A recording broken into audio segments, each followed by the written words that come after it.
Hello everyone, আজকে আমি আপনাদের সাথে এমন একটি রেসিপি শেয়ার করব যেটি দিয়ে আপনারা এক থালা ভাত নিমিশে শেষ করতে পারবেন। এই ভর্তাটি রেসিপি আশা করব আপনাদের খুবই ভালো লাগবে। তাহলে দেখে নিন আমি কিভাবে এই ভর্তা দিয়ে ভাত মেখে খাচ্ছি।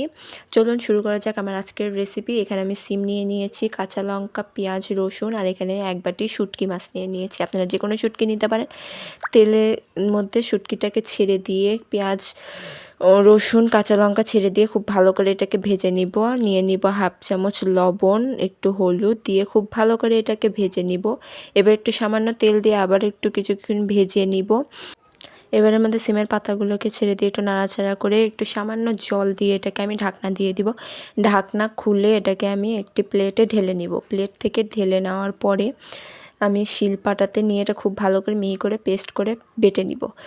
তারপর সামান্য সর্ষের তেল দিয়ে এটাকে মেখে নিব। তাহলেই আমাদের সিমের পাতা দিয়ে শুটকি মাছ ভর্তা তৈরি।